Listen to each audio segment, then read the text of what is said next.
எனக்கு மதுபானத்தை பத்தி தெரியாது தம்பி. தெரியாது அதாவது எனக்கு மதுபானத்தை பத்தி தெரியாது. நான் மது அருந்துற பழக்கம் இல்லை. அதனால அது என்ன பிராண்டு என்னன்னு எனக்கு தெரியாது. தெரிஞ்சாலும் நானும் தொலைக்காட்சியிலையும் டிவிலையும் பேசி பேசி தொண்டையே காய்ச்சி போச்சு.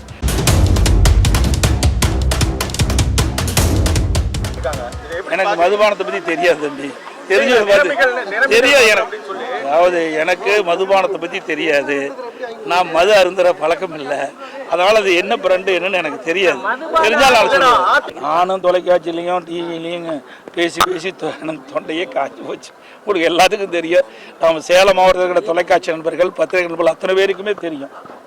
கடந்த 5 ஆண்டுகளில் என்ன தொடர்ந்ததோ அதை விட அதிகமாக போதைப்பொருள் விற்பனை அதிகமாகிட்டது. இந்த 5 நாளுக்கு முந்தி கூட 247 கிலோ பிடிப்பட்டதாக பத்திரிகை செய்தி ஊடகத்தில் வந்த செய்தி பார்த்தேன். அப்படின்னா பிடிக்கப்பட்டது 247 கிலோ, சுமார் 247 கிலோன்னா இன்னும் எவ்வளவு போதைப் பொருள் புழக்கத்தில் இருக்குது என்பது அதிலிருந்து நம்ம கணக்கிட்டுக்கலாம். ஆனால் ஏற்கனவே சொல்லிட்டுனேன், பத்திரிகை ஊடகத்தில் சொல்லிட்டாங்க 100 நாள் ஆக்குச்சு. 100 நாள் ஆட்சியை செஞ்சாங்க, ரீல்ஸ் போட்டாங்க, ரீல் விட்டாங்க. இதுதான் 100 நாளுடைய சாதனை. வேற என்ன மக்களுக்கு செஞ்சாங்க? இன்றைக்கு 1 கிலோ அரிசி தமிழ்நாட்டில் மக்களுடைய பிரச்சனைக்காக எந்த ஒரு போராட்டத்தில் கலந்துக்கிட்டாங்களா? எதுவுமே இல்லையே. ஏதோ கட்சி ஆரம்பிச்சாங்க, அவருக்கு ஒரு வாய்ப்பை கொடுத்துட்டாங்க. வாய்ப்பு கிடைத்த பிறகு மற்ற கட்சி தலைவர்கள் சொல்லுகின்றத கருத்துக்களை கேட்க வேணும். அதுவும் கருத்து கேட்க மாட்டேங்கிறார்.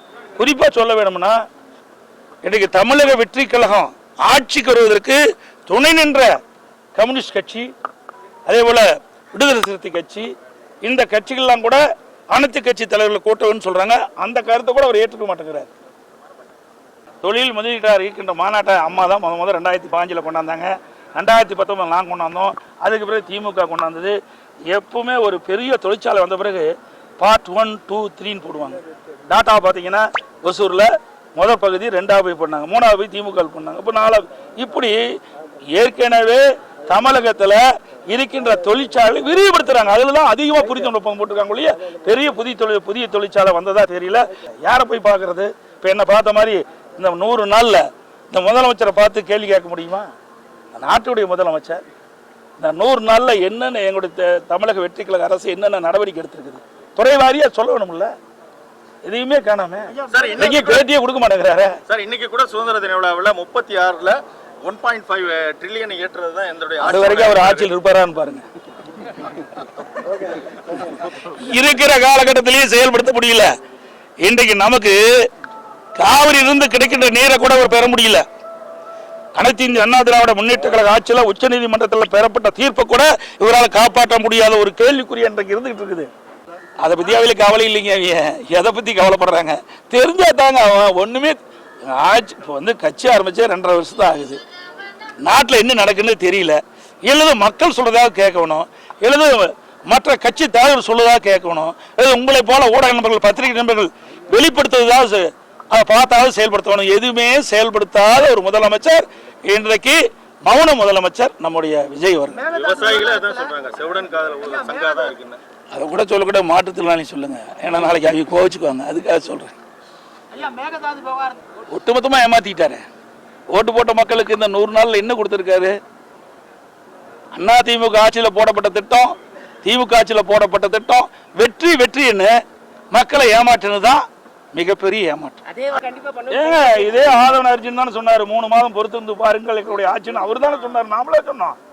இதே பொதுப்பணித்துறை அமைச்சர் மரியாதைக்குரிய ஆதவன் அர்ஜுன் அவர்கள் என்ன சொன்னார்? 3 மாதம் கழித்து பாருங்க எங்களுடைய ஆட்சியுடைய சாதனைனாரு. என்ன சாதனை? ரீல் தான் விட்டதான் சாதனை. வேற எந்த சாதனை? நீங்க எப்படி வேணா வச்சுக்கலாம். உங்களுக்கு இந்த ஆட்சியில எப்படி வேணா வச்சுக்கலாம். அவரு கான்பிடண்டா தான் இருப்பாரு. மக்கள் வேற என்ன வழி? ஓட்டு போட்டாங்க, முதலமைச்சர் ஆயிட்டாரு. அப்படிதான் சொல்ல வேணும். இவர் மாலையில 5 மணிக்கு போனா அடுத்த நாள் 9 மணிக்கு தான் வெளியில் வராரு. எங்கேயாவது வெளியில பார்க்க முடியுதா? கையை காட்டிக்கிட்டு இப்போ சட்டமன்றத்தில் வந்தா வெவ்வேறு மாதிரி பேசுறாங்க. அதை நான் பேசுறதுக்கு தயாரா இல்லை. ஒரு சட்டமன்றத்துடைய விதிமுறையே மாறி போச்சு. இன்னைக்கு சட்டமன்றம்னா நம்முடைய முன்னோர்கள்லாம் அலங்கரித்த மன்றம். அது வரலாற்று சிறப்புமிக்க மாமன்றம் நம்முடைய தமிழ்நாடுடைய சட்டமன்ற மன்றம். ஆனால் இன்றைக்கு சினிமாவில் சட்டமன்றம் இருக்கும்போது அது மாதிரி இப்போ காட்சி அளிச்சுட்டு இருக்கு. இதை நீங்க அந்த அந்த கட்சிக்காரரை பார்த்து கேளுங்க, இங்க இருக்கிற அமைச்சரை பார்த்து கேளுங்க, இல்லது முதலமைச்சருக்கு வாய்ப்பு இருந்தா கேளுங்க. இப்போ எங்களை பொறுத்த வரைக்கும் அனைத்து இந்திய அண்ணா திராவிட முன்னேற்ற கழகத்தை பொறுத்த வரைக்கும் ஆட்சியில இருந்தாலும் இல்லாவிட்டாலும் மக்களுக்கு பிரச்சனை ஏற்படுகின்ற பொழுது அந்த பிரச்சனையை தீர்ப்பதற்கு நாங்கள் முதல் குரல் கொடுக்கின்ற கட்சி அதிமுக கட்சி. அதுல எந்த மாறுபட்ட கருத்தும் கிடையாது.